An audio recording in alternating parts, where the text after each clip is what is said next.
I was watching a video by Timothy Ward titled, "Is Leaving America the New American Dream?" Is it? This is a provocative question and timely because people are leaving America in droves and finding new homes in different parts of the world. And so, what is causing this mass exodus from America? It's really something to think about because every day people leave their homes and risk their lives to come here. So, why are so many leaving? Watch my panel today, see what we have to say. And I want you to watch the video to the end because there are some resources I have for you if you're considering leaving America. This episode promises to be an insightful conversation about the complex factors influencing the decision of people, particularly Black women, to leave America and their aspirations for the future. So, big up yourself, originals, and welcome to another episode of the Big Up Yourself Show. I am your host, Winsome Alexander, also known as the Big Sister. Did you know that travel is one of the pillars of the Big Up Yourself Show?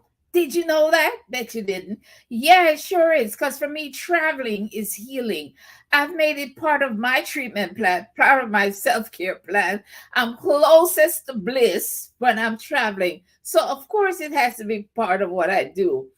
If you're new here, on this show, we have captivating conversations on matters of healing, inspiration, activities, events, and travel. And I'm a member of Exodus Summit, the Exodus Summit community. And I don't mention this often enough, right? The Exodus Summit community. But it's all about finding a better way for us to live, including Exodus out of America. So please join our community as we discuss various topics concerned with self improvement, self celebration, and how to be the original person you were created to be anywhere you are in the world. Please subscribe, like the video, leave a comment, share with someone else, all that good stuff. So, today's show is titled Quietly Quitting America because that's where I am on my journey, right? I'm looking at how I can make this transition out of America and to what countries I could possibly move to. So, while I have no concrete plans and I kind of feel trapped at the moment, as a matter of fact, in my mind, I'm over it. So I'm quietly quitting. But some of us are not so quiet about it. And in a moment, we'll talk to some women who aren't. Now, I want to say this is not a bashing America video. I do love America for the great things about her. She has been my home for over 30 years, and I'm grateful. America did not come to Jamaica and say, Winsome, please move to America. I wished and hoped and prayed to come here for a better life. But the jury is still out on whether or not I found a better life here. Because, I mean, freedom. Well, I can be free in any other country. I'm free in Jamaica. Opportunities, there are opportunities everywhere in the world, right? Accumulation of things. Most of the things we accumulate in debt, right? And they don't fulfill us in the long run. And so, I want a lifestyle that balances work with serenity and space to breathe and to be more of my original self. And then the general American culture is overwhelming. So it's become really overwhelming. It moves at breakneck speed and it doesn't value serenity, which is what I'm seeking the most. America is kind of now too much of a good thing. So, anyways, let's meet today's guests and get on with the show. And here we have Ariel, we have Mojo, we have Jess Brown.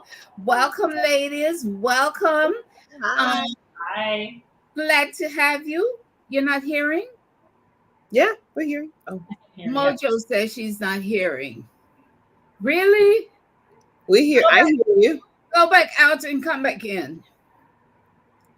Yeah, go back out and come back in.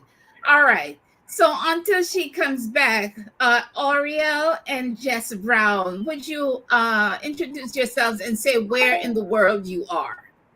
Yes, I'll start. My name is Ariel, and I'm currently in a small town called Palmira in Valle de Coca, Colombia. Working on my pronunciation. But yeah, I am here in Colombia. I work as a tax accountant. I actually own my own firm. And I recently started a nonprofit where we do tax education that I'll get to talk more about. But yeah, that's kind of who I am. I'm an accountant living in Colombia. Oh, wow, that's awesome. How long have you been living in Colombia? It's kind of a complex timeline. I first came here in 2017, and then I left, came back for the first time in 2023. So it's really been, a bit of a choppy journey, but consistently here since December of 2023. And your clients, they are American clients, or are you working with the Colombian Colombian community? So I actually, most of my work I'm doing with the American or the United States government, which is really interesting. They're like my main client, but I do business to government, business to business. Yeah, and all of that is in the US. So 100% of my work is remote. Amazing. That's wonderful. Thanks for sharing all that. Let's hear from Jess. Jess, tell us about you, where you are in the world. So right now, presently, I am in Houston, Texas for about 2.5 weeks before I venture out of the country. So as you may not be able to tell, I'm sitting in an empty bedroom, literally. We are leaving our home on Friday. Yeah. Yeah, so I am in Houston, Texas. I'm an HR strategist by trade. However, I have, as of May, retired from corporate America, and I am on a sabbatical until the Lord tells me what to do next. Yes. Hey, I love that for until the Lord says so. I Yes. love it. And then we have Mojo. Mojo. Hi, everybody. I am so happy to be on with you. My name is Monique Jones, better known as Mojo. I am a retired veteran of 22 years. And after my retirement out of the military, I decided that I want to world school my daughter. I wanted to take her out of school in the United States, and we'll get to that later on. And I wanted to show her the beauty of the diaspora. And so our first stop was Mexico, and we lived in Merida, Mexico, that has a vibrant expat community there from the United States. So we lived in Merida, Mexico for 2 years. But after being in Mexico, for me as a Black woman, I just seek to see more of myself within the local community. And that's what brought me further to South America. And now we're currently also in Medellin, Colombia, which is a place I love. Colombia. I found my happy place, I'll say. And and I've traveled the world throughout my military experience. I've traveled the world around and back. So I've been to a lot of places. So I had a lot of knowledge already to compare to when I was looking to seek out in which country that I wanted to sit down in and to decide to call our home for myself and my daughter. Wow, I love Medellin too, man. It's a place, when I think of Medellin, I often say Medellin makes me wish I were younger.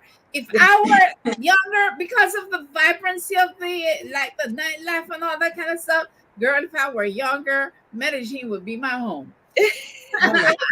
Well, the beautiful thing is when you do need this serenity, and that's another thing we'll talk about with Colombia.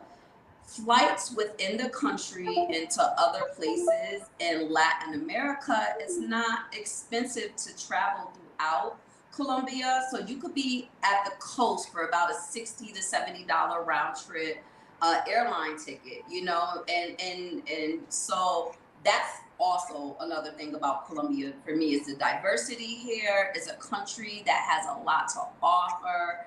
Every region you go to is very vibrantly different, vastly different in the different regions. So you know, there's a lot in this particular country and some of the other places I've been as well, where you get to enjoy things. And for me, that was Medellin, right? It's the city, but if you drive an hour outside of the city, you're in lush tropical uh, rainforest like atmosphere. There's lake towns that are close by to Medellin. So it had a lot to offer to me Yeah, outside of the vibrancy of this actual city. Yes. And I grew right. up in New York, so it was a perfect fit for me. Just a nice fit. Mm-hmm. Yeah. I can see that. I can see that. Mm-hmm. Now let's acknowledge the chat. We have H and D abroad. Oh my gosh, I can't believe you made it. Thank you, sis. Then we have Mimi. Thank you, Mimi, for joining us. And Lori. Hey, Lori. Lori says the chat, the chimes was distracting. I plugged it out, Lori. Thank you for letting me know that. And Marilyn. Hey, Marilyn. Good to have you guys. All right, cool. So now we have an idea who our panel is, where they are in the world. Let's get on with the show. All right. Let's see. Let's see. Okay, so as this is the Big Up Yourself show, we usually, hi Danica, we usually talk about we share trauma stories, how we have overcome them.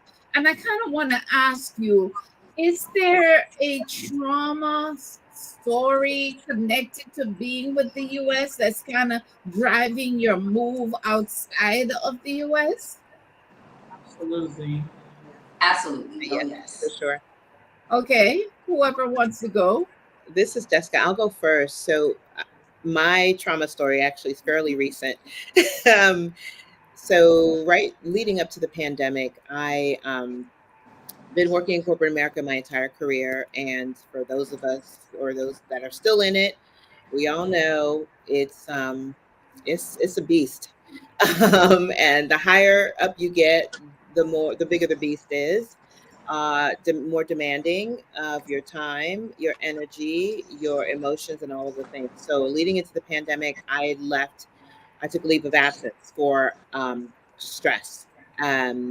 Came back to work and just things. It was just stressful. I wouldn't say necessarily toxic in a negative way, but just the amount of work versus the amount of people versus the amount of demands, they just were not adding up. And so, of course, a lot of the work fell on me. And I don't, being in HR, for a consulting company that is acquiring smaller companies, it was a lot of effort and work. And so the stress started to take its toll on me. And Yeah, I started to realize that I can't. My blood pressure was up, all of the things, right? All of the symptoms, anxiety, not sleeping at night, just stress, irritable. So that started to take a toll on me. I have a daughter, and I was like, I don't want to raise my child like this. right. That on top of she's in middle school, so every time you turn around, somebody's getting shot. The kids are so it just was a lot for me, and yeah. So when they said your position is going away, I was like, thank you so much. Oh, wow. Check directly to here, and Yeah, for your service. So wow. Sayonara. And thank you very much. Oh absolutely, my gosh. Yes, yes. Oh my gosh. Yes, the whole harmful, toxic work environment in yeah. this country. It's oh my God, it's terrible. And living to work. They wanted, just like that's the American way, is that you live to work. Mm-hmm. I was falling into that. I was working 12-hour days, out, and I would get back on and work into the night. And I No. no longer want to live to work. I want to work a little bit and live a lot. Yes, girl. Yes. What you were doing was slow suicide. Absolutely. Mojo, what was your story? Yes. And so we were living in South Korea for 3 years, and I brought my daughter back to the States. We came back right at the brink of COVID. Unfortunately, I lost both my parents to that disease. And so that was, one of the things, how just the healthcare was handled, how we were handled, and the feeling of hopelessness, right? You have a parent in a hospital, you can't see them, you can't advocate for them, you don't know what kind of care they're getting. And literally, my mom went in the hospital. She never came back out. So that's number one. Number two, having to explain to my daughter what the active shooter drill was in her school. In the first grade, she started kindergarten in South Korea. And we came back to the United States briefly so I could start my retirement process, right? And at that time, George Floyd had happened, and we were stationed in Fort Bragg, North Carolina. And, his family was from that area. So there was a lot of talk about George Floyd going on. So I'm here having to explain to a young child what police violence is, what active shooters are in school. Literally, my child had anxiety. Talk about we had to do Batman drills in school, and we had to turn the lights, and we had to shut the blinds, and that really resonated with me. I said, it was just a lot going on at once, but I think that was the one thing that I was like, no more. We're not doing this. I was like, I want to take her somewhere where children are still celebrated, where family time is valued. Like Jess said, American culture is work, work, work, work, work, work, work. You're working for what? To usually pay off some type of debt, a home loan, a car loan, whatever it is. So you're not even working to enjoy life. You're working for survival, right? Just to put over your head, just to feed your children, on top of the violence happening in schools there. So now you're worried about your children after you're sending them off for the day, but do you really have a choice? And so as I sat with all of these things, I was really about to go back into the workforce after my retirement. Things were lined up. I knew where we were going to be. And just one day I was like, okay, this is done. I'm over this. This is done. And with me retiring and having pension, I was like, I have opportunity to bail out, right? Because a lot of people, I'll say, that's one of the things that comes up is finances. How do I make money when I'm overseas, right? And I'm sure you'll talk about that. Yeah, we're going to get to that. So I won't go too much into it, but overall, it was just the trauma around having to explain to my daughter what an active thing. And I was like, I'm not inducing anxiety in her this young, right? We're inducing anxiety in our children. Our children are stressed out because we're stressed out, right? You're getting up in the morning, you're getting them dressed, you're rushing them out the door, you're beating traffic, you're trying to get to work on time. It's not a way to live life. And live life without some type of stress, some type of anxiety, or some type of depression. I could tell you in the United States, my spirit's depressed, right? Because I believe everywhere you are, there's an energy to a place. And the energy there, for me is, I notice it. Even when I'm back in the States, everybody's in a rush. Nobody has the look of happiness on their face. Everybody's kind of looking bogged down, like there's weight on their shoulders. And that was extremely noticeable to me. After when you leave for a while and then you come back, things that weren't really noticeable before, you really start to notice. And so I just noticed the energy. I noticed that no one was happy. And more important for me, the safety of my child and not inducing anxiety in her. Just something as simple as going to school where she's supposed to get an education. That was it for me. Right. Yeah, that was a lot. A lot. Yeah. We came back and I was like, okay, we're gonna exit. Right. Yeah. Now, Ariel, why is America not working for you anymore? I had to take a deep breath because I agree definitely with Jess and Mo. Yes. All of those points. For me, the traumatic piece wasn't so much the culture. It was actually really personal in a sense of the separation of my family. So when I first came to Colombia in 2017, I stayed for a year and I came for a man. I'm going to be honest with you. I met someone in Puerto Vallarta and we had a really great connection. I was on vacation. We had a great connection. We ended up continuing to talk. He invited me to Colombia. Colombia was never on my radar.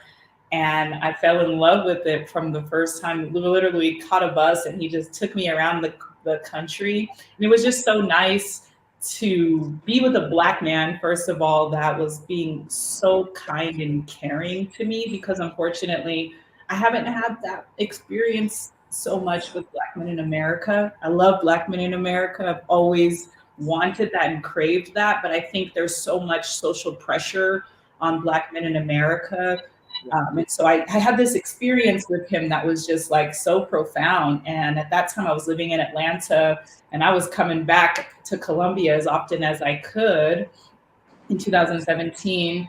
And then in December of 2017, I found out I was pregnant and things got so real at that moment. I was like, oh my God, this is all, and I was in my 20s, you know, so at first it was just all fun. And then it became so real. I was like, oh my gosh, I have a child now that's in this, and traveling is fun, but not when you're pregnant, right? And thinking about, you know, there was just so much that I had to think about. And so at that point, I made the decision to go back to the United States. And it was really devastating for our relationship, of course, right?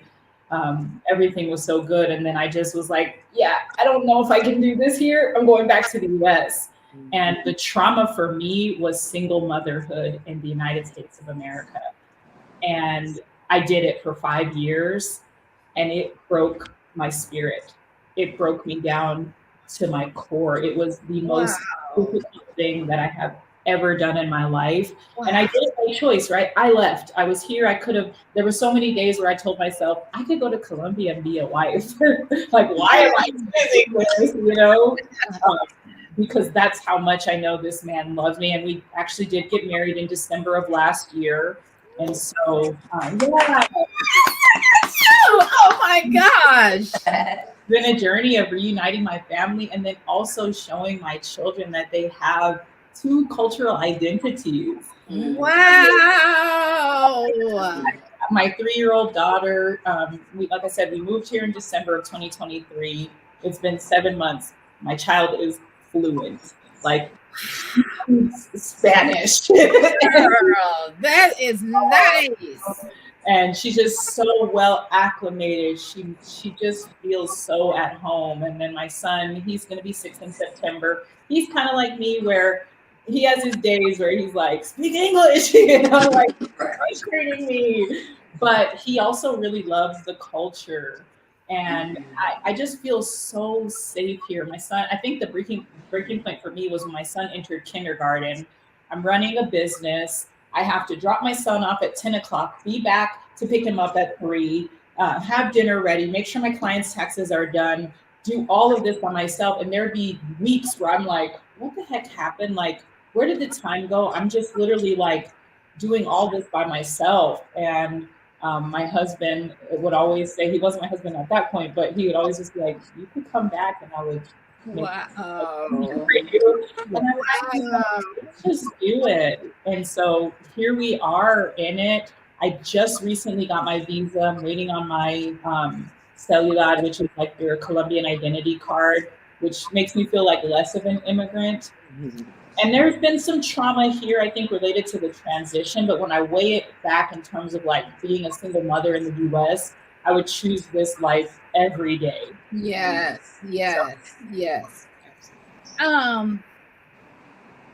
What part of Colombia you say you are?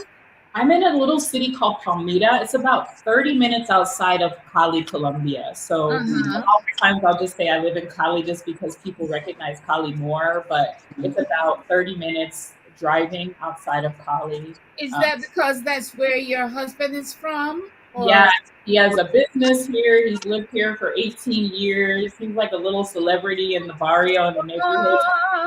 Oh, precious. Came fit ourselves here. So that's the thing with America. America has gotten pretty toxic, right? The political fights or officials behaving like children on a playground, the roller coaster economy, the garbage for food, the ridiculous prices, the lure to get more, more, more, the individualistic trend where there's less value on family, good neighbors and stuff, the guns, the rampant crime, the hustle, the grind mentality. It has become too much.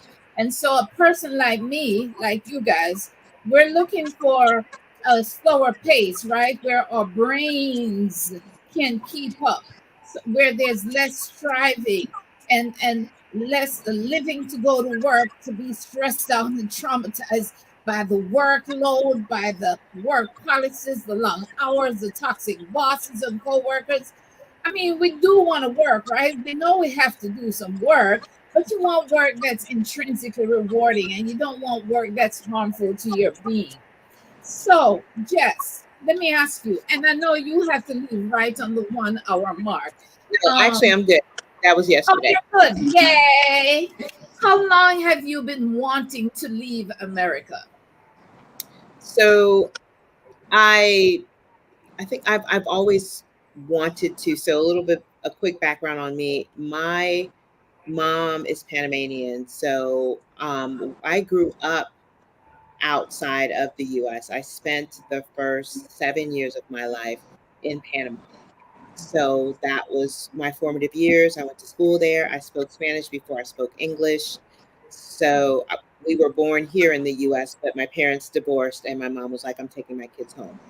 So she had to come back for visa purposes. So when we came back, we had to learn about America. We had to take ESL classes to learn how to speak English and all of the things. So my heart has always been, and so growing up here, this is all I know. I mean, outside of Panama, right? When I was 7. So growing up here, right? But I remember just the life that we had there, simple. We were so Yeah. happy. We would just be outside all day. Our neighbor, truly, it was a village. My mom would be gone to work. My grandmother, my auntie, my godmother. I had so many mothers, right? And Yeah. so going through the journey, right? Corporate America and all of the things. And I would travel back and forth. My heart was always outside of the US.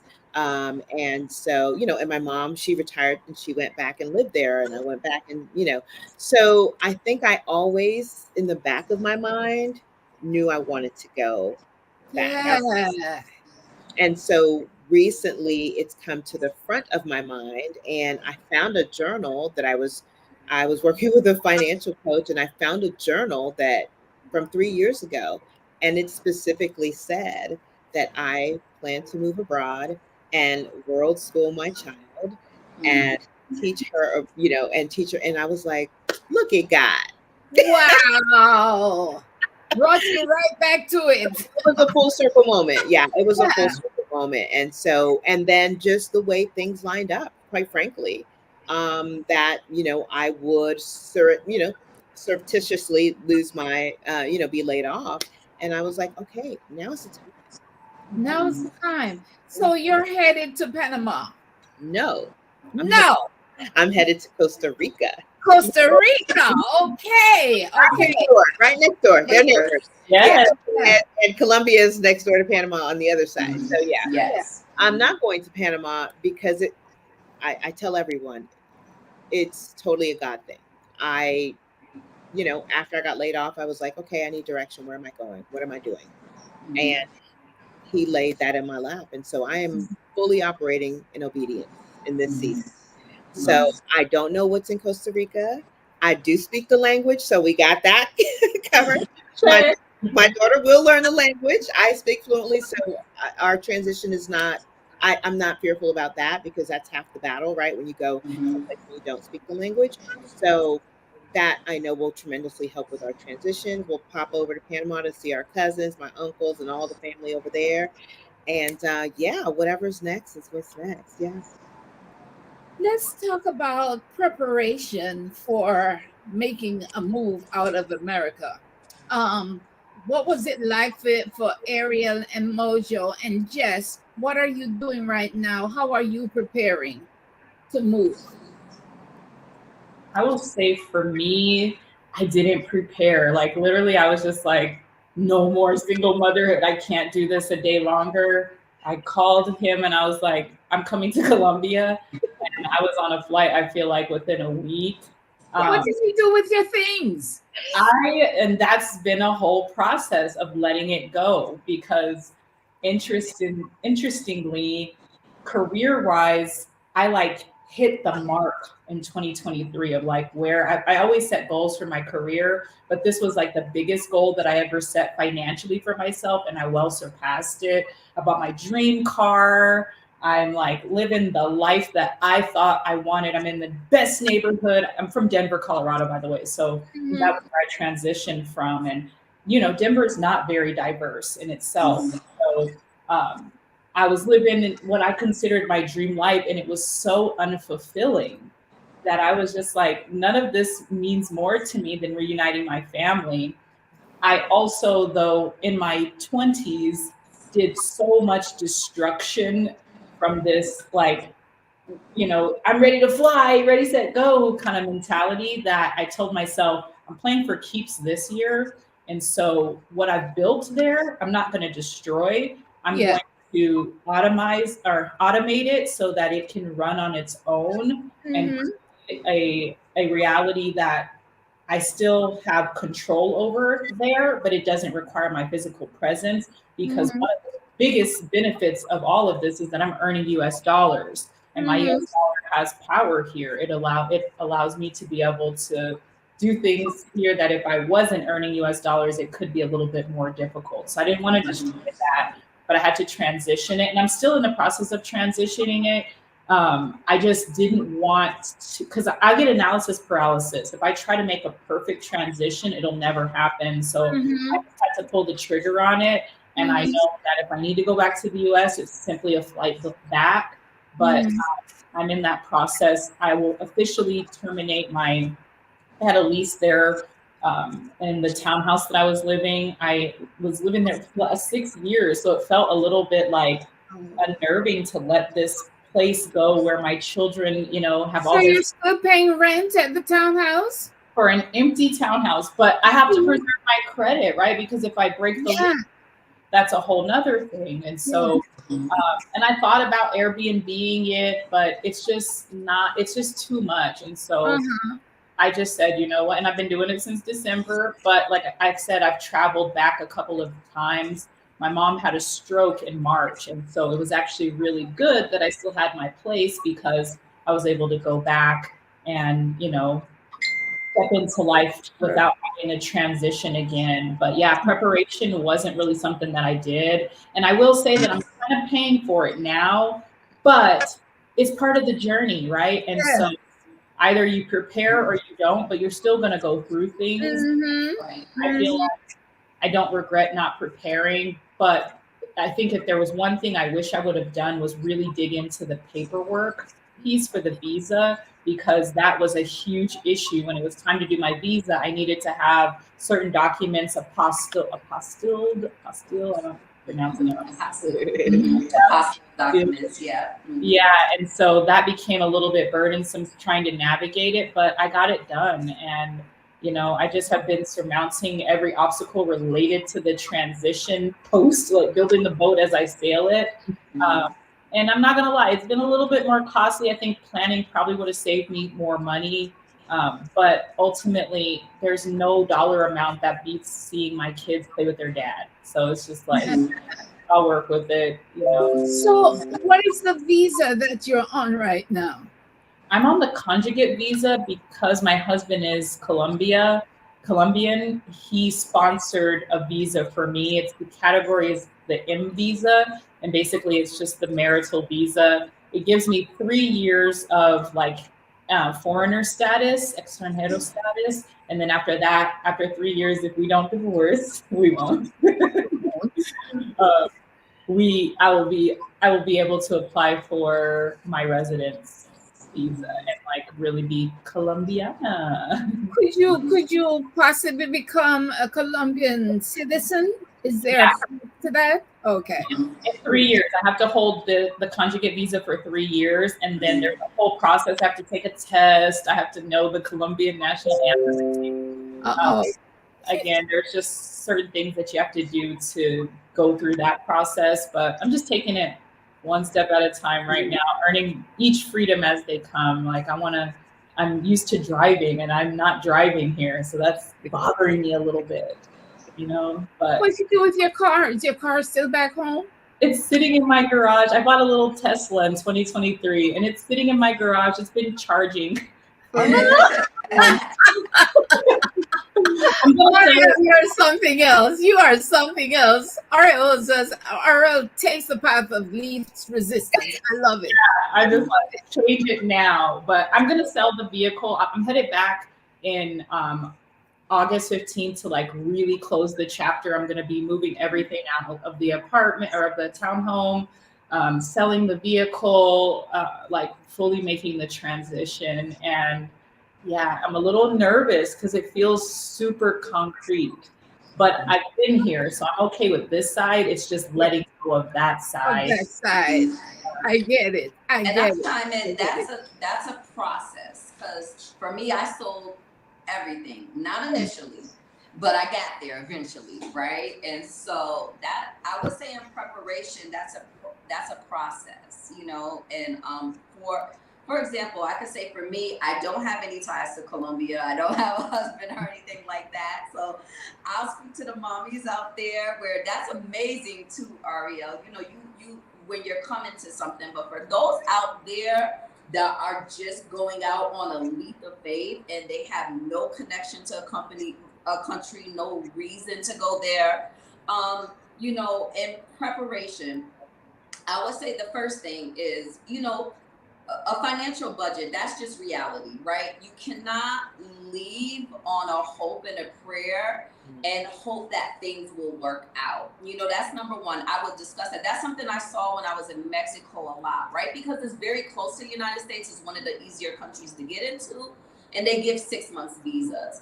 But you will have so many people that will come there maybe off a tax check, something. Maybe they ran businesses in the States, but that business doesn't necessarily translate to the country that you're going to. So I would say you definitely have to have a financial plan, right? How are you gonna sustain a life for yourself? Because sometimes the countries you go into, you don't work in those countries. So are you coming with a remote job? Are you, for example, like Ariel, she's an accountant and she has a job back in the States so number one, planning, how are you going to earn capital if you haven't saved enough? Two, when you're coming as a foreigner, we all know there's a such thing called, in Latin America, it's called gringo tax, right? As a foreigner, if you're renting, most of the time as a foreigner, you're going to be asked to pay a few months of that rent up front. Why? Because you don't have ties to the country. You don't have anything there. So it has to be a relationship, a trust between you and a landlord. Once you decide to take the step that you're going to leave, I always tell people also, do a bit, scout where you want to live. You don't have to necessarily get rid of all your assets in the States. I knew a family like that. Her cousin was living in Mexico. She came down, they sold all their stuff, packed the car, vehicle, got there, and they ran into so many things because there was no prep work. They didn't even like it in that particular area, so they were miserable. But I think that if the scouting trip would have happened, you would have realized, hey, this may or not be the city for me. So I always say, if you are unsure, do a scouting trip. Just say, hey, I've heard about this country. Go, even if it's just a week, see how the energy is in that place, how you vibe with that place, and with the visa processes, right? Do you qualify for a visa in that particular place? That's the biggest level of preparation of, well, what kind of visa are you going to qualify for? I know a lot of countries are now opening digital nomad visa. But for example, there may be changes in the visa process from the time that you started planning to leave the States until when you get to that country. For example, now Colombia requires FBI fingerprints for the digital nomad visa, whereas just 6 months ago, that was not a requirement. So things are consistently changing. So I say do the research on the country that you want to go to. For me particular, as an African American female and a single mom, right, I always see is there a community there. Start going on Facebook. Facebook is a wonderful resource. Usually you can type in brothers and sisters of a city or Black in somewhere, or even just general expat pages for the city that you're looking into. That's where you can start to ask questions, find out things. Are there schools in the area? What schools are there? What are those costs? And you start to plan a budget for what the cost of living is where you wanting to go compared to the cost of living within the States. I always say also, let go of the mindset that things are cheap, right? A lot of people say, I want to leave the States because things are cheap. Not necessarily. Again, you're coming in as a foreigner. Things are going to cost you a little bit different. I'm just thinking things that come to mind.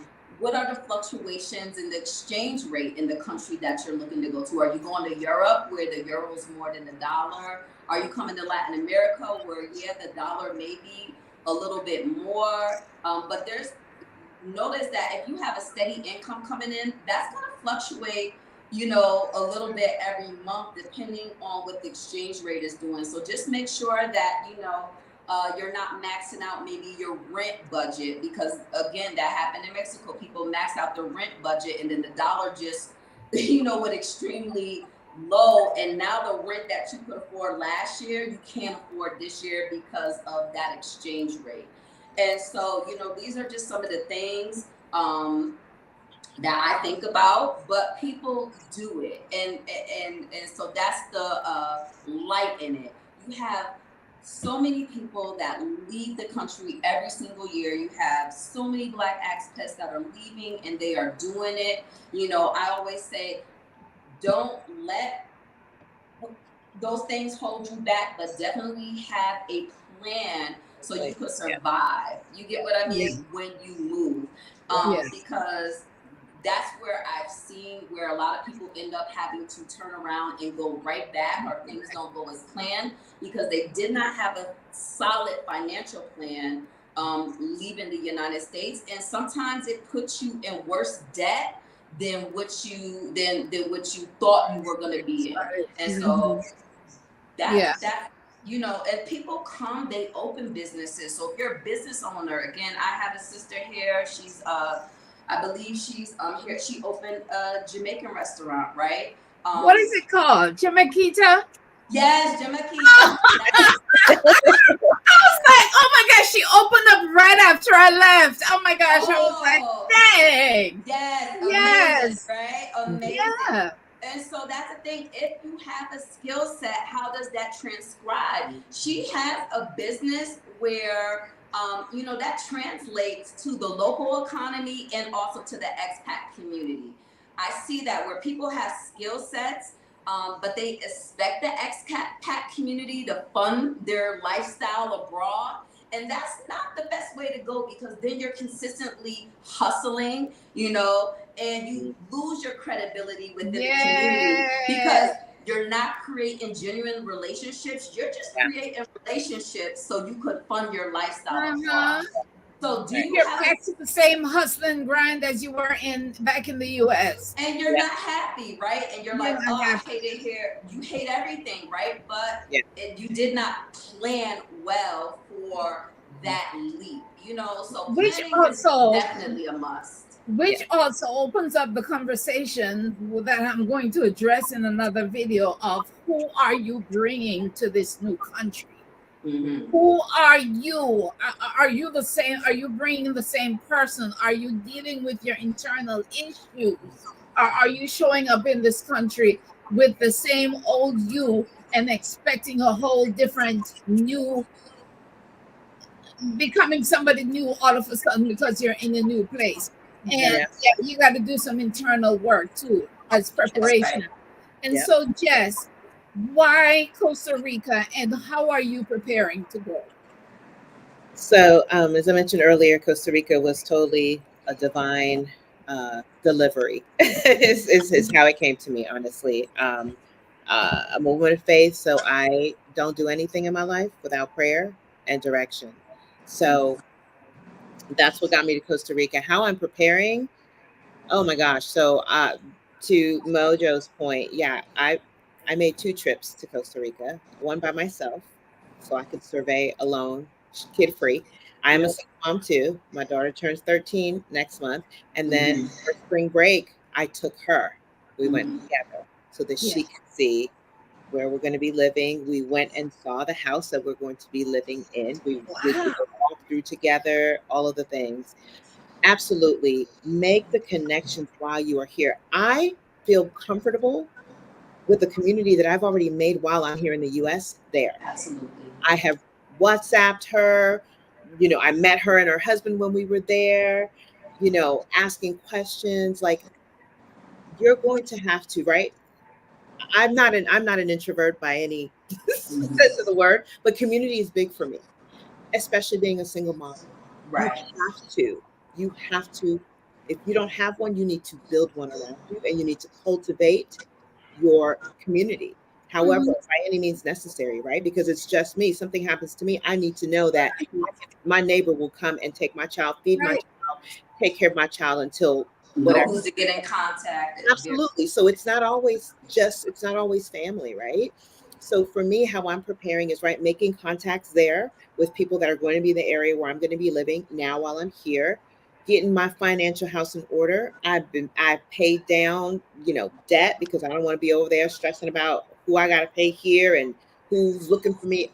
So got my debt in order, and then just getting my personal business in order, making sure my will is intact, making sure my life insurance, like all of these things that I Wow. a little there. Yeah, these are things we don't think about every day as we're thinking to move abroad, Right.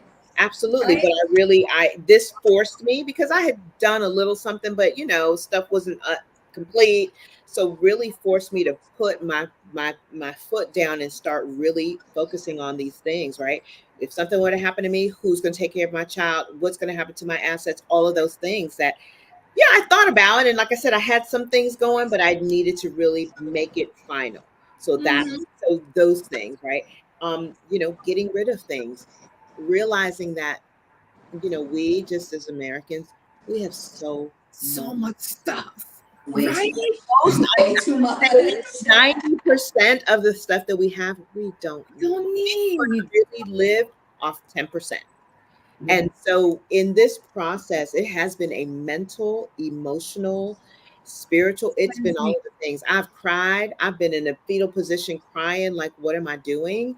I have been like, I'm leaving my house, which I love, my baby loves, and, our community here. But also, what gets me up is that I know that what's next is greater. But so you have to go through I don't think people put, and I'm an emotional person just in general, but I don't think people put enough in all of the what I've heard and what I see online. People don't put enough on the emotional aspect of such a major move.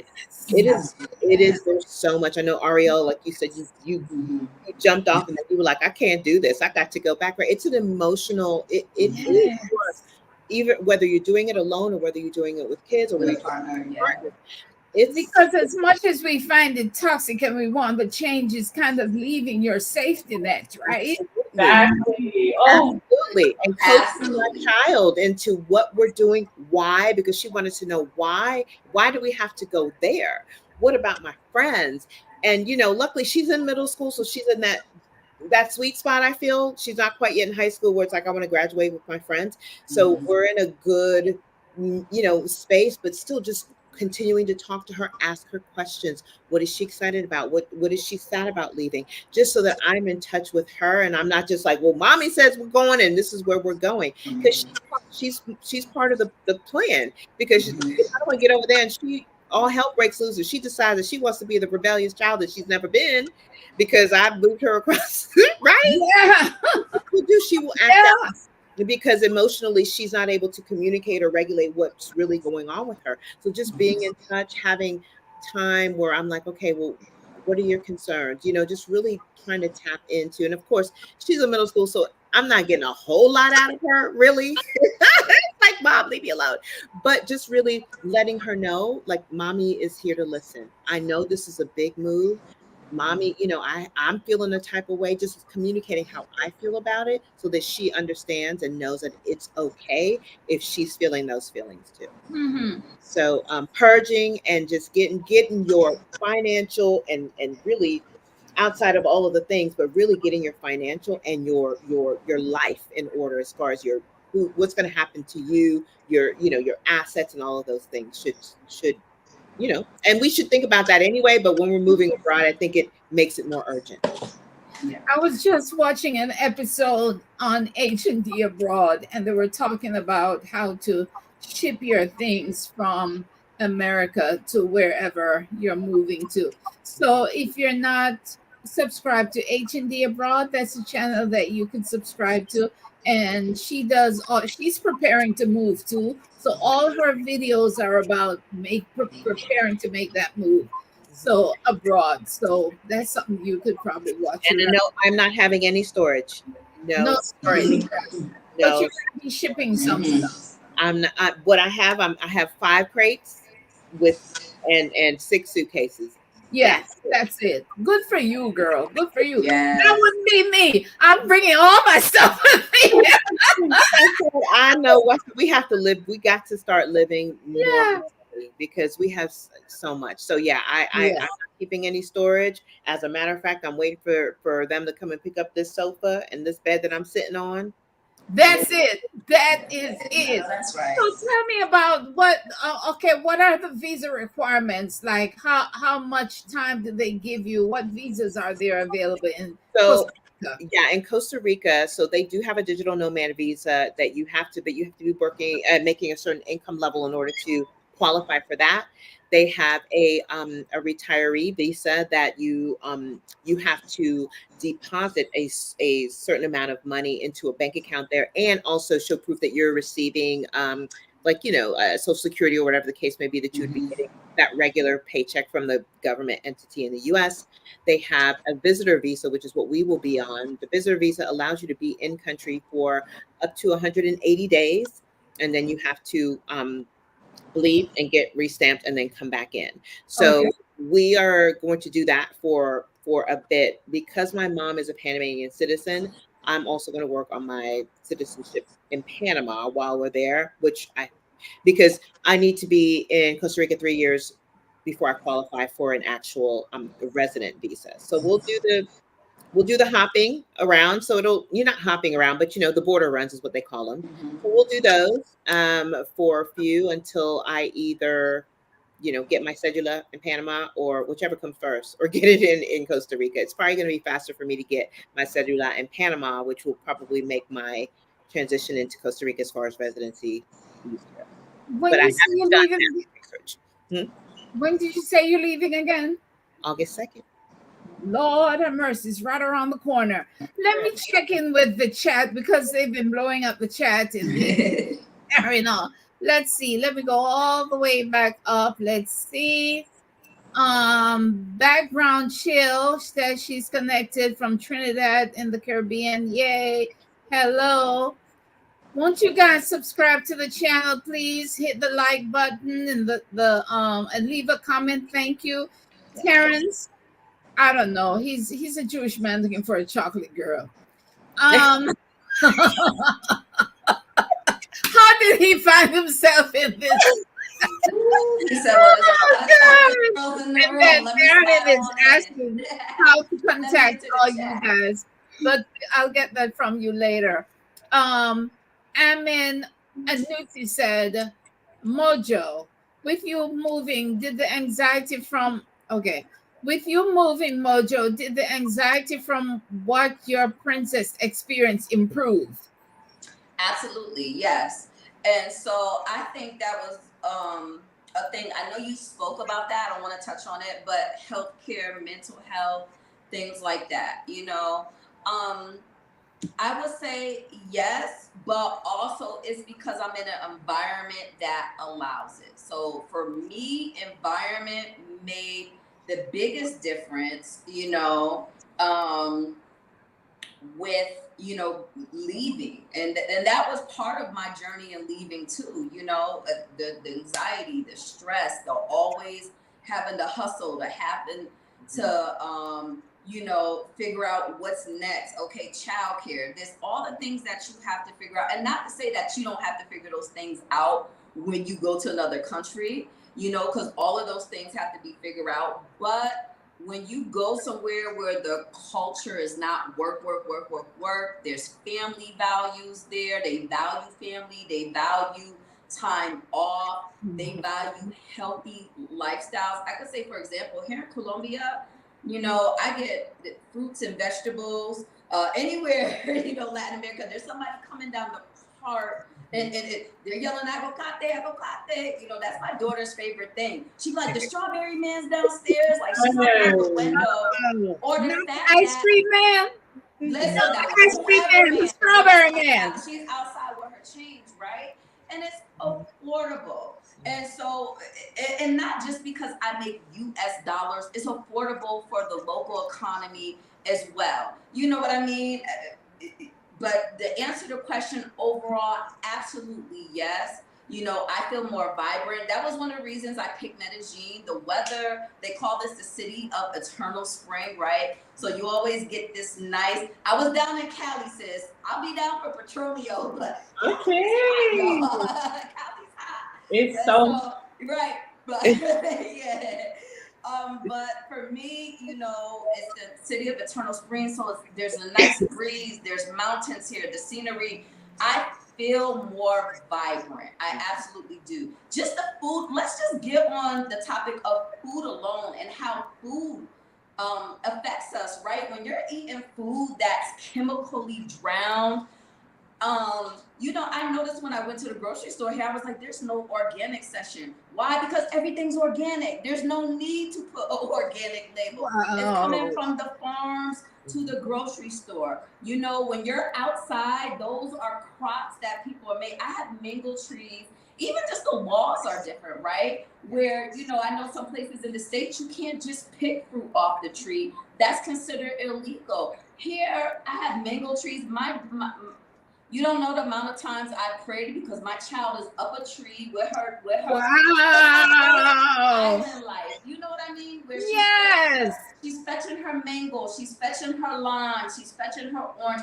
And this is, I live in a complex, right? I live in a high rise, but this is in the back of my complex. Are And the you kids serious? are dead serious. Just I passed 20 mango trees just walking down the street. Wow. And mangoes, all kinds. So that's another thing. We saw an olive tree walking, mango tree, papaya tree. These are things she's not getting in the United States. I took her up into the mountains, and we rode horses. There's no cars in this area that we went to. So it's an experience of a lifetime. But to answer the question, absolutely yes. When you lead a stressful, and I don't think sometimes we realize how much environment really does play a role. And even if everything is fine in your world, the surrounding environment still affects you, at least for me. And so, yeah, that was the biggest thing. Like after the death of my parents and just going through all of that, dealing with it, I was like, okay, yeah, I gotta go, right? Just for my own sanity, I have to go. And it's been the best. I don't look back, right? I actually dread because, of course, my business is still attached to the United States. My money's still attached to the United States. So we do have to go back. But still, I don't look forward to going back. I go back for business. I go back because family is there, right? I go back because, of course, my child's father is there. She still has that side of the family that she has to visit. But Right. I can tell you, I'm in and I'm out. I come in, I say hi, I give hugs, I give kisses, and I'm right back. Yeah. I'm right back to my good weather and fresh fruit and vegetables. You know, so even the diet that you hold, just we don't realize how much you know, the capitalism of food, just it's all the little small things that I know that I was getting away from, and all those things that were bogging me down mentally. And absolutely yes, my lifestyle and my mental health is 100 times better being outside of the United States. I agree. Okay. And so here's another brother. Let me see if it's something useful he's adding.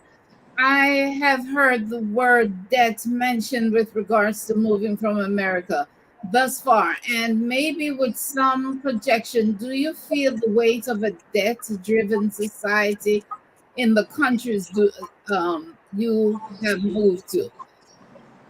Oh, so he's asking if you feel the weight of a debt driven society. That's kind of one of the questions I was going to ask later on. Because, you know, Jamaica, I mean, America is run on debt, right? And everything we own, we owe somebody for.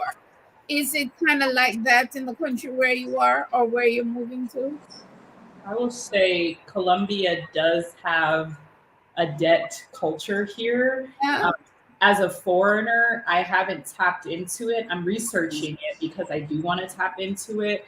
From the United States side, I have my master's degree in accountancy, and I have $150,000 worth of student loan debt. Yeah. So I will never be a homeowner in the US. From an income perspective, I'm good, but when that debt gets put into the equation and that debt to income ratio is calculated, I don't qualify. Yeah. And it's really disheartening because, again, I think you started the conversation talking about, is the American dream to now leave America? Yeah. And for me, when I had that realization that I'll never be a homeowner, that was something that I wanted was, well, if I can't do it here, then I'll do it somewhere else. Mm-hmm. I'm in that process of exploring what does home ownership look like here in Colombia. But just from the big picture debt side, what I've discovered through my research is that the credit system exists here too, right? Experience exists here too. And there is a culture here that has trapped a lot of Colombians where anytime you can go to the mall right now, go buy a pair of shoes at a local store in the mall, and they'll ask you how do you want to break up the payment? And so they're asking you right then and there. The cuentas, right? They do it at the grocery store. You can finance your groceries. Wow. And I've never engaged in it because I know that there's a process, right? You're now doing a credit inquiry application. Again, I don't know exactly how it works. And my husband he's a barber, so he's never tapped into it as well. So, yeah, you know, here we are kind of starting, and it feels exciting to me because I'm like, you know, there's already this arbitrage opportunity with the currency conversion. And now I feel like on the credit side as well is like, I'm getting a clean slate on credit.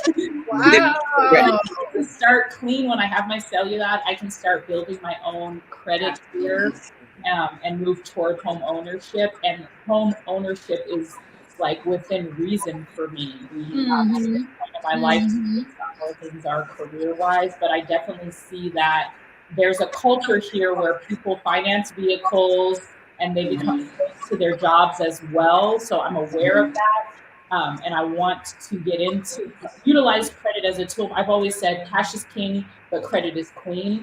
And I want to be able to have both of those pieces on my board. Working for you. Yeah, but not be in the position that I was in the United States where it's like, yeah, no, you're not approved. Yeah. But you know, you mentioned being not able to purchase a home in America, and that's the sad reality for a lot of us now. And it's becoming more and more so because one of my dreams is to build a custom dream home. And unless something miraculous happens, um, I don't see me having the opportunity to do that in America anytime soon. Yeah.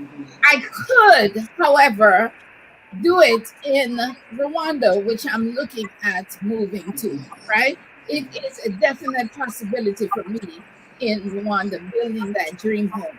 And I'm not even talking about something humongous and crazy. Mm-hmm. What is that background? There's a background static noise. Yeah. So anyway, right. So let's see now. Where are we? Oh, we're back in the comments. Okay. How was your experience? How has y'all's experience been when visiting healthcare providers in the countries you reside? Now, Amen and Nuti, on August 13th, I'm going to have an episode where I'm going to have some healthcare professionals, mental health care professionals, come on and talk about healthcare in different countries, right? So stay tuned for that. The question to you guys today is, how has y'all's experience been when visiting healthcare providers in the countries you reside, and the cost? Amazing. I'll start. For example, I totally dropped dental insurance that I had in the States. I do have international insurance, but I dropped my dental insurance because literally, that's one of the benefits is where I could walk in the dental office here, get our yearly checkups, our 6 months clean-ins, x-rays, and that visit is going to cost me somewhere between 30 and 40 US dollars. No And, way. and What? so absolutely. And so that's the one thing I will say. Healthcare is accessible and you're not paying an arm and leg for healthcare. And so a lot, even, depending on what it is, I have an opportunity where some of my healthcare I can make claims for. I send a claim into my company. They reimburse me the way that my particular insurance is set up here, right? But it just depends. A full checkup for my daughter costs $35 with her pediatrician. And so, even my monthly insurance rates that I was paying in United States for the two of us, right? Um, why? Because and that's part of my budgeting, right? I budget for our healthcare. I budget for emergency, and yes, I have insurance for emergency situations. There are also insurance companies that once you get to the country, for example, I know here in Colombia, SURA is a big one where foreigners qualify for SURA. So look into where you want to go, and if there's health insurance agencies actually in that company that you qualify for as a foreigner, and that's going to help your journey along the way. But that was part of Colombia for me, picking a country where healthcare is accessible, to where I don't walk in and I don't necessarily feel discriminated against. I feel that my needs are heard. I was having migraines forever when I was in the States. I got here within a month. You know what I mean? My doctor almost had my migraines gone away just with a simple switch of a medication. You know what I mean? And so I was like, oh my gosh, I've been suffering from this. And when even with military health care, I was complaining. You get what I mean? And I was like, I've been going and we're checking things out, trying to find out the reasons why. And with a blood test and one single medication switch, because they took time. Because they took time to listen. Over here, the doctors don't take time, and they're not just telling you, no, it's this and this is why, and I'm the doc. You don't feel that, right? It's a back and forth communication. I mean, let me tell you, doctors come to your house. You literally could speak to your doctor on WhatsApp. They come to your house to do blood work. So the convenience in Latin America that I experienced from Mexico on down is hard none, where healthcare is still a societal must in certain places, right? And so it has not become in all places where it's this commercialized a business, right? And people aren't just going to schools to become doctors because, oh, it's going to pay me a lot of money. That's not the case here. And so you access to care, here in Colombia has been fairly easy. Getting a doctor, and again, getting all the things we need. Most of the medications that if you're on medications in the States, most of the times they translate here. Find out that's another thing too. If you're on specialty medications and things like that, see if that's available in the country that you're in. Because some people, they fly back, they get their prescription filled in the States, and then they come back. So those are the things that you research. If you know you have some type of specialty care or something that you need, look into that as well. Do they have the equivalents? What are the costs? A lot of times I pay for medications here out of pocket. Also, sometimes medications that you need prescriptions for in the States, you don't necessarily need prescriptions. You can walk to the pharmacy. They have a doctor at most of the pharmacies. You talk to the doctor. You pay them $10 for a quick consult, and you get your medication, right? And it's affordable. It's affordable. I remember, here again, my daughter's asthma medication in the United States, I could pay $200 to $300 to $400 sometimes just for, by the time I get her pump and the this and the that and the syrup, right? Here, not a problem. We're not even having problems with her asthma here. So, and I really believe some of it had to do with the food. It is. I went from, even with my daughter, I went from frequent hospital visits, overnight hospitalizations for her respiratory that we have not dealt with while I've been here in Colombia. I think she may have one strict episode, and it was in a high pollen season, as to be expected. But even that has gotten better just from, again, a doctor looking at it, doing a thorough checkup on her and saying, these aren't even the right medications for her. Let's try this, right? And so, I mean, I have no complaints when it comes to the quality of healthcare. I mean, I could say, for example, here in Medellin, they have state-of-the-art hospitals, all the new equipment, all the things, the x-rays. So that's another thing, too. Sometimes the idea of, we're leaving the United States, we're leaving all these great things. No, go experience something else. Do that research. See. When I was there last year, I consulted with a few doctors on some cosmetic surgery because it's much less expensive over there, Absolutely. what I mean? So yeah. But I'd say healthcare is better healthcare, and affordable healthcare is a good reason to migrate out of the U.S.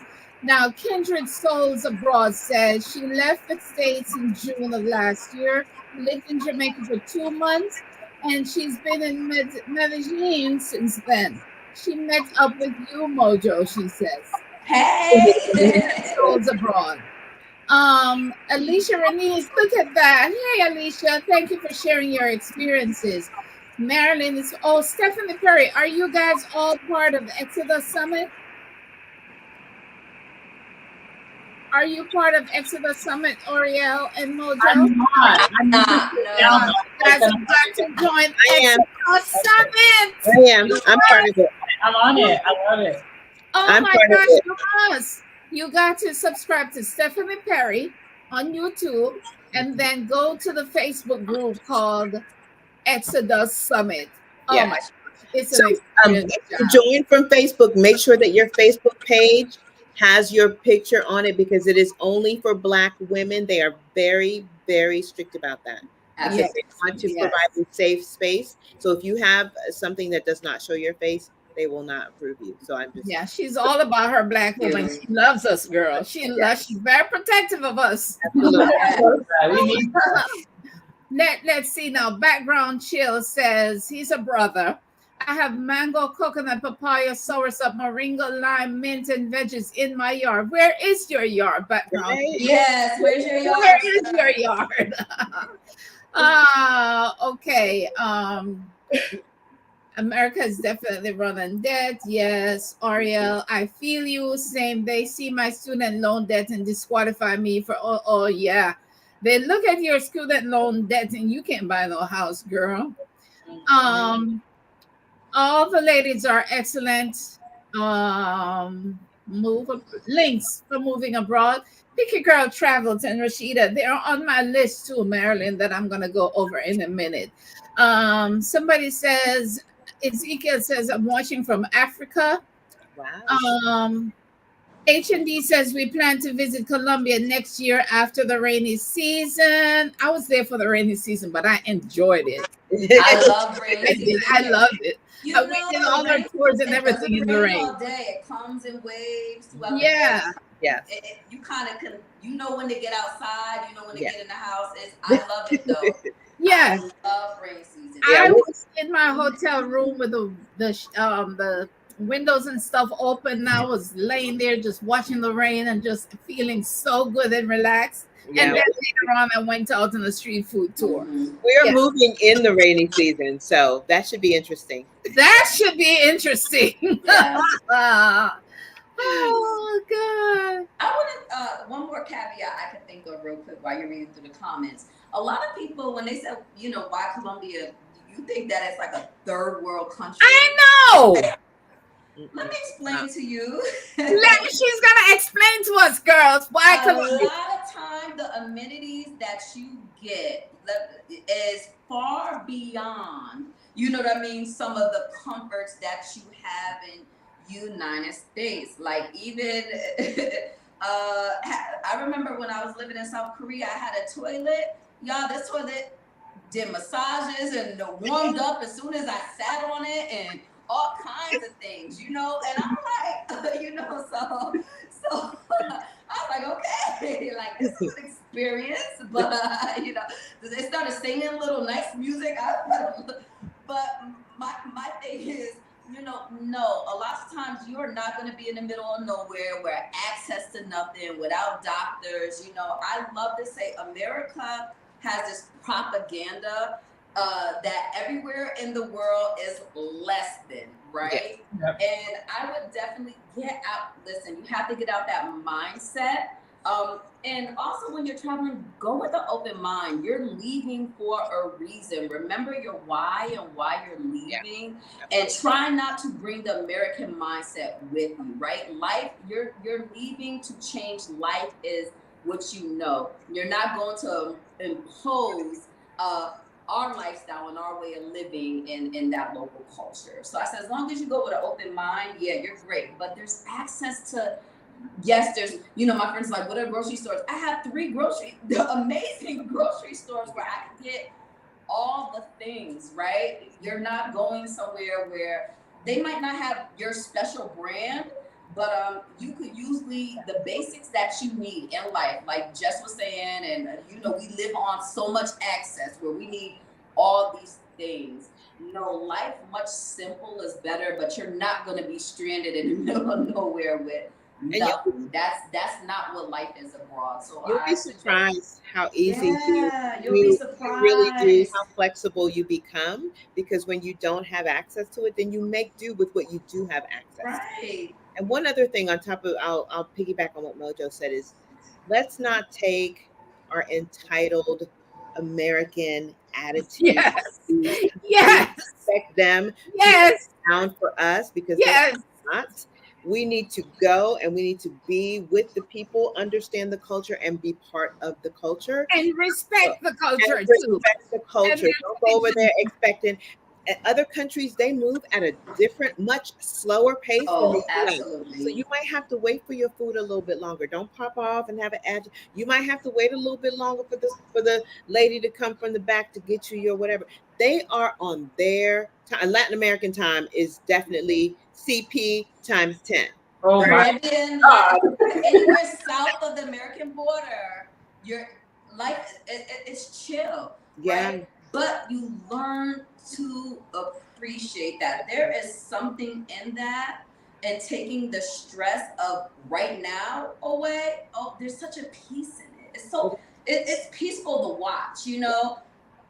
it drives you a little crazy at first because you like, the repairman's supposed to be here to fix the air conditioner yesterday. He said that 3 days ago, and he may show up 4 days without even, just knocking on the door. You're like, so you have, there's some adjustment. Just chill with it. Chill with it. Chill. Just roll with it. You got to just Roll with it. roll with the wave. Yes. Roll Alicia Renee says, "Get us together, Jess. Respect the culture." Oh my God. And then just a lot of people don't know that I speak Spanish. So being in these places and sitting and hearing like Americans talk about, right? I have the luxury of being bilingual. So I can be sitting there and I look like a Black woman, but I know exactly everything that's being said. Interesting. Yeah, when I was in Costa Rica, this woman, she was not of our persuasion, but she had property and she was sitting there with her husband complaining and complaining and complaining. Mind you, she lived in the country and the food was this. And I'm looking at her. And so the poor lady came back and tried to she's like, no, it's okay. And then she was like, oh, I can't eat this. And I'm sitting there like, I didn't say anything, but I was just like, just very entitled. And it really rubbed me the wrong way because the lady was just trying to help her. Again, she ordered and she got what she ordered. She didn't like what she ordered. The lady tried to make it right. She said no. And then it was a whole production. But I'm just saying things like that. Americans, behave yourself when you go abroad, please.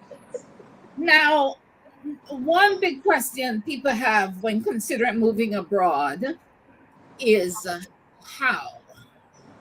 How do you finance it? How will you sustain yourself and your lifestyle in your new home? So I want to ask you guys, what's the minimum it takes or will take for you to live in your country of choice? And usually you're able to live on less and live better abroad. But how are you affording your life abroad? And what is the minimum monthly budget for you to live abroad? For me, I knew early on that I wasn't gonna be tied down. As an accountant, there's this reputation that we live in cubicles, and I wanted to destroy that. I didn't want to live within that reputation. And so early on in my 20s, I really started studying QuickBooks Online because I knew if I mastered a cloud-based software, that I could master a cloud-based lifestyle. So for me, that's so smart. Yeah, and I live in QuickBooks Online. It's gotten now to the point where the city of Denver, the government in the United States, pays me to teach small business owners how to use QuickBooks Online. And I created a whole nonprofit organization to do that. That's part of my tax strategy, my debt strategy, like really trying to put some strategy behind it. But yeah, having that cloud-based lifestyle, having a business where, and again, it took me a while to perfect it. I started working business to business first, and I did just that. I calculated how much I wanted to make each month. And for me, at first, I said, if I could make $1,500 every month, this was in my early 20s, bring that to Colombia, it will be good. At that point, I was living with my now husband. We live in a 5-bedroom house, 4 bathrooms, and the rent in total per month is the equivalent of $400 US. Shut the front door! Big house too. I don't know. $400 for a house. That's one of the wonderful things about Cali. Yeah. So I would say Medellin is not as affordable as the south of the country in Cali, because you got to think of Medellin, you got to think of a Chicago. Not as big as a New York, but it's a metropolis here. Could you hear her? Is she still on? I think she's stuck. She's frozen. She's stuck. Yeah. Right. Yeah. I'm here. So Yvette says, shut the back door too. Shut the back door too, girl. That's amazing. See, this is the thing. Oh my gosh. This is something that a lot of people need to know, because we think that we need thousands and thousands and thousands of dollars a month to live abroad. Sandra lives in Thailand. Her place is $325 a month. Right. Nice, modern, comfortable, clean place. Um, Jess, do you feel like telling us how much your house is per month? So yeah, so it is definitely more than 400. Uh-huh. So our house is a 2 bedroom, 2 bath, um, up in the beautiful mountains of Grecia, and it's going to be 900 a month. Okay, Yeah. okay, all right. So And for to live comfortably there, now it's an adult and a okay. I wouldn't say she's an adult, but she eats like an adult. Probably between 1,500 to 2,000 a month. All right, okay, that's 2,000 is doable. with going out to eat, you know, that's with all of the little luxuries as well. yeah, Yeah, mine is about, I would say about 3K. okay. But I live in the heart of the city. I live off the main avenue. I have a top floor penthouse space, but that cost me about Woo! it cost me about 1,500 USD a month, but my building that's included my HOA now because I have a gym in my building. There is a sauna, a steam room, a heated lap pool. Like I Okay. said, there's a co-working space. So I live in Okay, luxury. Yeah. right. I live pretty luxurious for overseas. So I'm at the top of what would be considered right. And I have a 3 bed, 3 bath, and it's a beautiful space. I have a terrace, and so I always say budget is relative. Um, it depends on what you want. What are you looking for, right? What's your lifestyle? What do you want to cut out? What are your goals, right? How much are you bringing in monthly? And that determines, right? So you start researching the cities. Again, connecting, a great way to find out is connecting with the local expat groups there to kind of get a range of what rentals are like. Because I could tell you now in Medellin, the $400 rent is going to be tough in this particular city, right? Because again, it's a larger city. Right. So you got to think about Medellin is going to be similar to your Los Angeles. But I can tell you, if I wanted a place like this in New York City, I would easily be paying anywhere from 15 to almost maybe 20K, given all that I have here. It maybe 6. I would be paying quadruple the amount of my lifestyle. And then I have a daughter. For example, I have a Spanish tutor that comes here to the house twice a week. We're currently in virtual schooling. When we were in Mexico, she was in actual school. She was in a bilingual school. Here, there's wait lists. So the school that I'm waiting for, there's a wait list for that school for her grade because she's going into 5th grade. And I don't know why, but 5th grade is packed.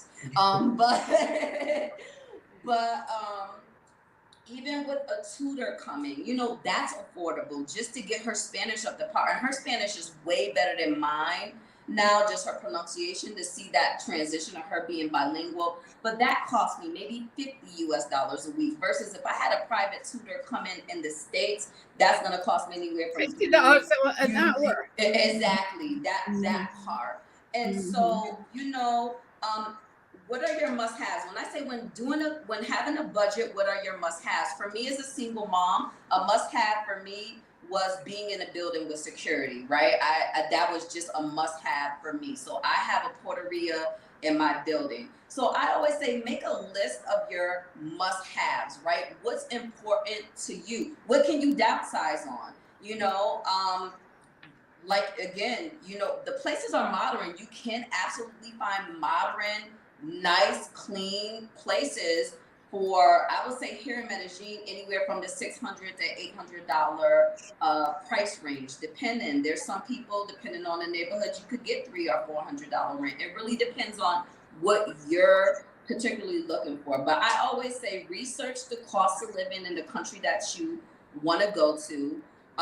Research what food is, what healthcare is, and then you make a flatline budget based off of that, and you decide, And if then that's you going to add be the about 30%. Yeah. and Yeah. then add a little bit more. Yeah. Exactly. Yeah. So, Ariel, I know that you, what, 5 bedrooms, 4 dang. I So, will say though, I want to add that really quickly that I think if I had advocated it on my own, I wouldn't have gotten that price. And so Ah, my husband is Colombian. That's why we have that price because hey, as a that's good. local, he has a lot more pull than I would as an American. They would have given Right, a much higher price. But for right. the neighborhood that we're in, that's very normal. That's Right. nice.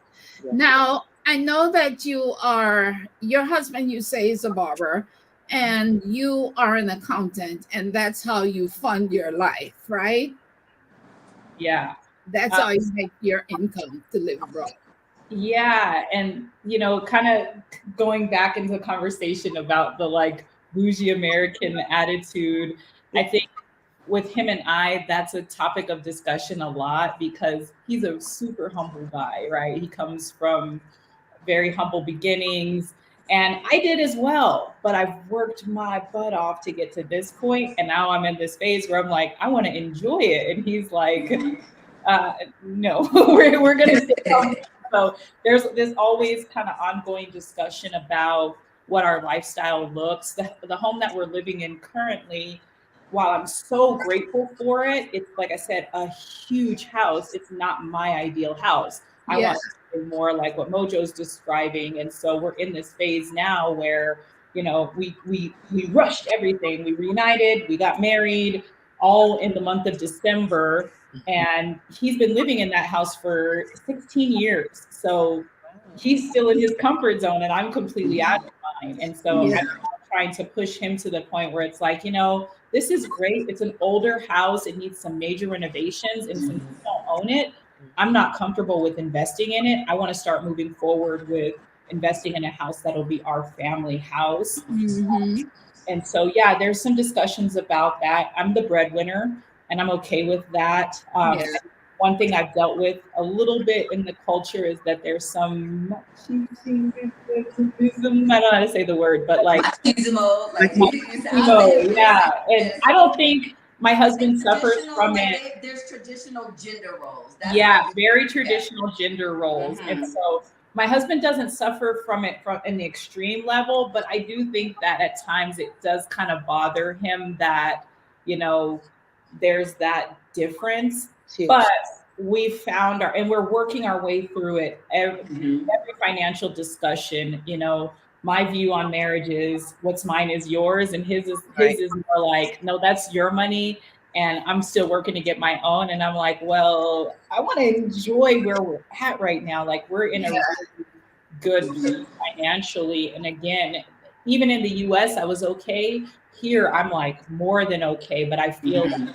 my lifestyle hasn't yet reflected that quite yet. But it's because I'm trying to adapt to the cultural identity and through through the lens of the life that he wants to offer me. Because as a man, I still want to give him that respect of like, I'm not just going to come into your world and be like, this isn't, I'm better than this. At times, though, I think he feels that I'm like kind of pooping on what he's offering. But Yeah. it's a huge house, and I wouldn't have ever been able to offer myself anything like that in the US, right? But it's still just not the ideal of what I want. So there's those discussions happening surrounding what does our ideal look like here in Colombia. He is really still fantasizing about a life in the US. No. Oh, And yeah, because he's not. Yeah. Right. People who are not from here still want to come here. We still think it's great. yeah, And he'll be able to now that y'all are married, but then you'll see how crazy it is. Hopefully he'll be Yeah. like, Yeah. we're Oh, I'll show you. Yeah, let me show you. yeah, like you want to see the US? And Let's I go back kind of, to this good fresh food. You know what I mean? Where the butcher's raising the chickens in the back. You don't have to worry. You get what I mean. And they're Yeah. not caged or they're not full of antibiotics or whatever. That's the beauty of living someplace where I say food is abundant. And I've had some of the best fruits here. Child, go ahead. I'm sorry. it's a luxury here. I'm super grateful. Luxury. Yeah. So, yeah.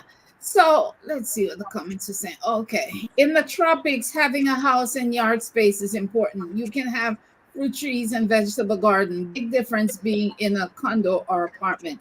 That's background Chilligan, and he's in Trinidad. Mm-hmm. We've covered quite a lot, and I still have so much more that we could go into, but time is running out. So I do want to get to the resources that I promised people, and then we're gonna kind of wrap up. Um, Shakanda says, "Do any of you ladies know any veterans that are using their veterans benefits while living abroad?" Yep. That would be Tell us me. about it, girl. Yeah, so I spent 22 years in the United States Army. I retired in 2021. And again, me, upon my retirement, I knew. There is, if you go to va.gov, there is the foreign medical program. But for me, it was important. So actually, here in Medellin, there's a veteran contracted clinic that I get everything taken care of at no cost to me, and it is covered by the VA. And so it's called HCA Global. So you could go on to HCA Global and you could see which countries they operate in. But there's also a foreign medical program. So when I was in Mexico, what I did was you go to the doctor, you pay out of pocket, and again, they reimburse you for what you pay for. But in some countries, yeah, like here in Colombia and particularly in Medellin, there's actually a VA clinic that services United States veterans. Interesting. And they're not owned by the VA, but they're contracted. But still, you get all. So I have medications that show up to my door. They deliver it right to my door. I sign for them. That's it. I still get all my routine care in regards to my PTSD. I am a two-time war veteran. And so I have a psychiatrist here. I have a social worker here. I have a primary care doctor. And so I'm covered, which is all the more great because it gives me more liquid asset to, pay for my daughter's care per se. So that was important for me as a veteran too. Where's a place where there's a veteran community and where can I continue that health care that, I sacrificed 22 years of my life to Wow. receive. I didn't want to give that up. I didn't want to give it up, but there are places abroad that are very veteran friendly.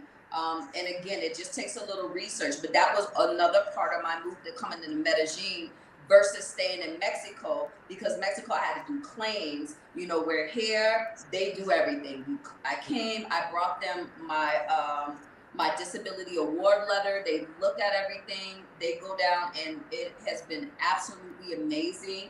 And I could say as a veteran, that was one of the top things that attracted me to Medellin, that there was access to care here for me at no cost. Wow. That's enlightening. That's something I haven't thought about. Thanks for asking the question, Shakonda. And Jess, you're a veteran too, aren't you? I am. Thank you for your service, Mojo. Yes.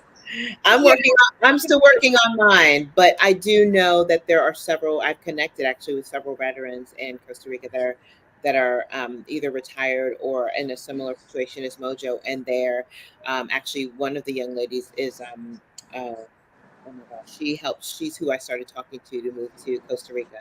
Her name escapes me, Celeste, and she's a veteran, and she's fully covered and is receiving her veterans benefits in country. Okay.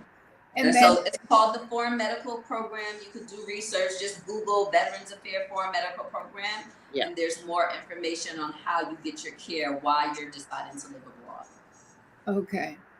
Yvette says, thank you for your service, and I'm glad you're able to take advantage of your veteran benefits. Lori Butler says, we need part 2 with these ladies. This conversation is wonderful. You're so right, Lori, because I have so much more here.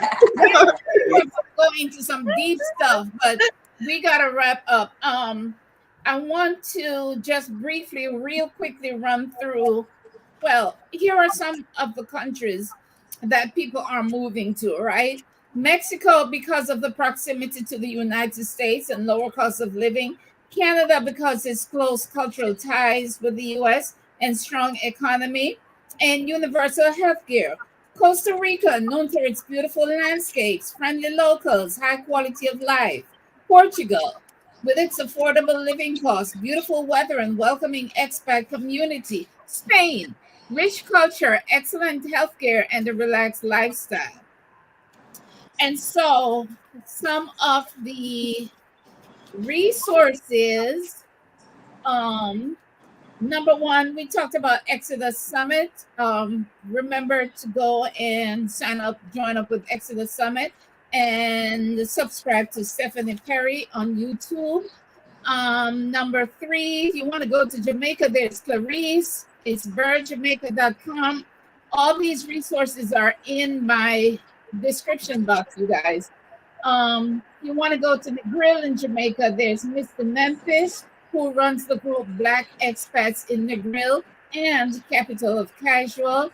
If you want to go to Portugal, our Black Utopia and Black Global, just search those in Expats in Portugal or Moving to Portugal on Facebook. If you want to go to Mexico, there's so many. If you're considering San Miguel de Allende, check out Michelle Wedderburn on Facebook, PlazaElm.com. Southeast Asia, Sandra will hook you up. Sandra at Lacta Legacy. France, Tanisha Mercer. Pick Your Girl Travels will help you get your monies together to move abroad. And we mentioned Black Utopia. Now, the last question, you guys, before we leave, because this is still the Big Up Yourself show, I want to ask you guys each, what would you like to big up yourself for in this season? What would you like to celebrate? What are you proud of yourself for? For myself, is just actually making the leap, right? Yes. Making the leap. I celebrate that every day when I wake up, and it's bright back there, y'all. I wish I could open it, but it would glare me out. But I see the beautiful mountain landscape, and I'm breathing fresh air and eating good food. I big myself up for that every single day, because it's what I was yearning for. And when you actually attain what you're yearning for, oh, it's the best feeling in the world. Yes, love that, love that. And Ariel, what you want to celebrate yourself for, girl? I think just being courageous, similar to what Mojo said, taking a really drastic leap with no blueprint. No blueprint. Yeah, stepping out of the zone of control and into the zone of flow, honoring that some days it's ugly and some days it's beautiful, but every day it's life. And in the name of love for my children and for my husband, I would do it all again. Yes. Jess, what you want to big up yourself for in this moment? Woo! I would say for truly just regulating my nervous system in these 3 months this summer has been phenomenal. Leaving corporate America, I didn't realize how jacked up I was until I slept for like 2 weeks after, like, literally. Wow. And I have been able to just, when I look around this space and see how empty it is, I'm like, girl, you did that. Like, I didn't get this far, then me and my baby are going to be rolling out of here in 2 weeks. So just the sheer accomplishment of just getting, because I was overwhelmed. I'm not going to say I didn't have help, but just a lot of the legwork was on me, though. So just being able to push through, I know I can do anything. I celebrate you guys, then. I celebrate you guys. Pick up yourself after all, for your courage, for your bravery, for one foot before the other and just going for it. All right, now let's see. Let me just run through the comments real quick and then we'll close. Alicia Renee says, thank you so much for sharing this live. This has been really encouraging. You're welcome. Thank you to everyone for being here today. Don't forget to subscribe to the channel, please. Yes. And don't be a stranger. We'll share our contact information with Winsome. Yes, that's what I want to ask next. Yes. Please share your contact information. Where do we find you? For me, it's at Jess B_empowers you. Jess B_empowers you. Yep. The letter U. That's on Instagram. And you are a confidence coach and HR guru. Yes. Perfect. Perfect. Subscribe and notify. Yay. Thank you so much. And then, Ariel, where do we find you? On YouTube, my channel is just Ariel Ramsey. But if you're interested in coaching with QuickBooks, check out easytaxacademy.org. That's our nonprofit organization where we empower small businesses to take control of their finances. Love it. And did you say EB Tax? The letter is EZ, like Okay. taxacademy.org. Okay. .org. And then Mojo. Yes, for any questions, you can reach me at my business email at mojotospeak@gmail.com. I will be more than happy to answer questions, especially specific veteran-related questions. I'm really good at that. I'm pretty well connected with the veteran community here in Medellin. So I would love to share more about that. You have a niche that is a gold mine. That is an important niche, girl. Work on that. Yeah. Work with it. Yeah. I sure will. Thank you for that. And if you please check out my daughter's YouTube as well, because she is Elegant Eden Worldwide. And she just taught Elegant Eden Worldwide. And she is 10 years old, and she talks about her travels and what it's like living abroad. And she loves to review restaurants, so she likes to go out to different food and try. Excuse me. Listen, yes, you gotta get your daughter a channel too, Jess.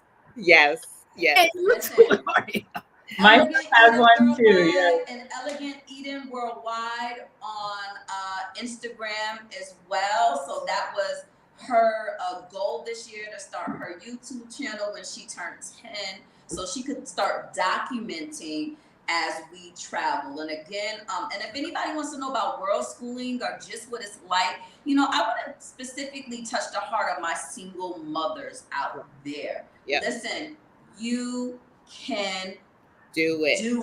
You can do it. You can absolutely do it.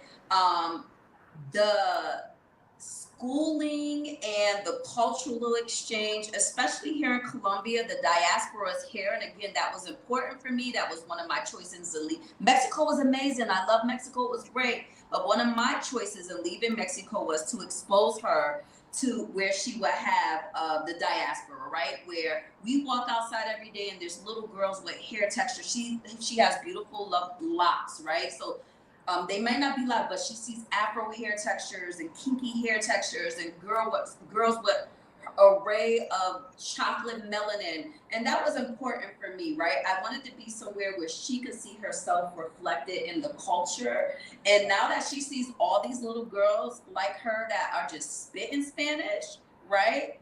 She is more open, more willing, more wanting. So I'll say that to my parents.